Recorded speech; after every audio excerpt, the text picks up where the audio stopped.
आज सरकार ने जवाब दिया है कि कारगिल पैकेज देंगी अगर केंद्र उनको बेटल मानता है तो क्या कहना है आपका? देखिए, मैं ये कहना चाहूँगा, मेरा आज तारांकित क्वेश्चन लगा हुआ था अग्निवीर को लेके, और जिसके अंदर मैंने ये स्पष्ट पूछा था कि अग्निवीर को राजस्थान सरकार शहीद के समान सुविधाएं देना चाहती है या उसको शहीद मानना चाहती है कि नहीं। आज सरकार ने ये स्पष्ट कर दिया कि वो अग्निवीर को अलग से कोई सहायता नहीं देना चाहते।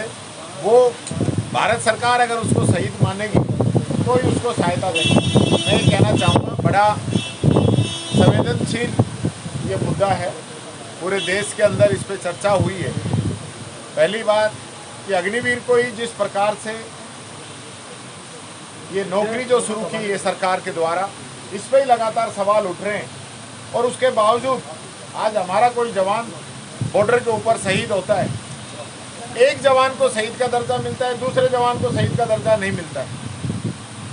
तो ये जो सरकार का दोहरा रवैया है, इससे नौजवानों का जो भविष्य है वो खराब हो रहा है।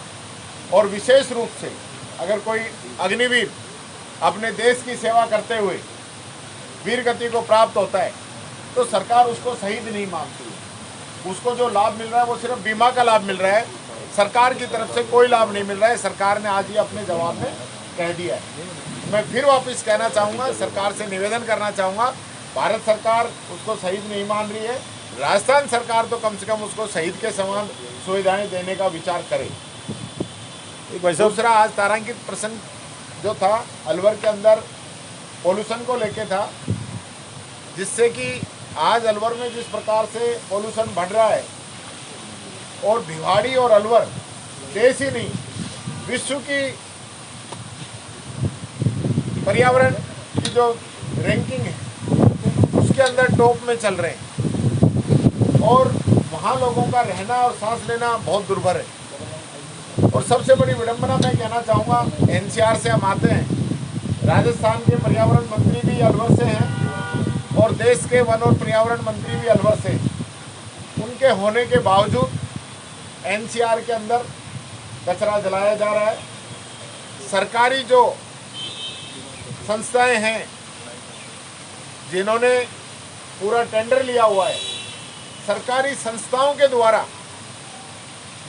इन नियमों की अवहेलना की जा रही है, और सरकार के द्वारा उनके खिलाफ लिखने के बावजूद, क्योंकि मैं इस विषय में पूर्व में भी 2 बार सरकार को कह चुका हूँ, उसके बावजूद उन संस्थानों पे कार्रवाई नहीं हो रही है। और वहाँ पे जो इंडस्ट्री लग रही है, आज सरकार ने खुद माना कि उन्होंने सीपीटी वहाँ पे लगाई हुई नहीं है। तो सरकार ने ही अभी तक इतना बड़ा औद्योगिक प्लांट एरिया बना दिया, जिसके अंदर 71 इकाइयाँ अलवर की जो एमआई इंडस्ट्री एरिया है उसके अंदर चल रही हैं, और वहाँ कोई सीपीटी प्लांट नहीं है। तो उसका खामियाजा आसपास की जनता क्यों भुगते? जिम्मेदारी सरकार की है। और साथ ही अलवर पूरा शहर सड़ रहा है, पिछले 10 दिनों से कचरा वहाँ पे पड़ा हुआ है, लोगों ने दुकान खोलना बंद कर दिया है, रास्ते बंद हैं, सरकार की तरफ से कोई समुचित व्यवस्था नहीं की जा रही है। जो सफाई कर्मचारी हड़ताल पे गए हैं उनसे भी सरकार की तरफ से कोई वार्ता नहीं की जा रही है, जिससे कि पूरे शहर का जो वातावरण है वो बहुत ज़्यादा खराब हो रहा है। मैं कहना चाहूँगा सरकार इसके अंदर संज्ञान ले और जल्द से जल्द जो सफाई व्यवस्था है उसको सुचारू रूप से करावे। 1 करोड़ पेड़ लगाने का लक्ष्य है सरकार का। एजुकेशन मिनिस्टर कहते हैं कि बाइक वाला जो है, जो बाइक यूज़ करता है 5 पेड़ लगाए, जो कार यूज़ करता है 10। क्या क्या कहता है वो तो जिस दिन से बने उस दिन से जिस प्रकार के बयान दिए हैं, अगर हम उसका जवाब देने लग जाएं तो मैं समझता हूँ हमारा तो पूरा समय इसी में निकल जाएगा। मैं कहना चाहूँगा, सरकार ने जो 7 करोड़ पेड़ लगाने का लक्ष्य रखा है उसकी व्यवस्था करे, समुचित रूप से करे। जो आम जनता है, आम पब्लिक है, उसके अंदर सरकार की तरफ से एक अपील की जाए, जिसमें जो व्यक्ति जितना लगाना चाहता है वो लगाए। क्योंकि ऐसा नहीं है कि कोई जनता पेड़ ही नहीं लगा रही है, लेकिन उन्होंने पेड़ भी लगा रही है, संरक्षण भी कर रही है। लेकिन एजुकेशन मिनिस्टर ने ये कहा कि जिसके घर में एसी है वो 50 पेड़ लगाएगा। या तो कानून बनाएं, कानून बना के लागू करें। ऐसे कहने से क्या होगा? एक राजस्थानी भाषा को मान्यता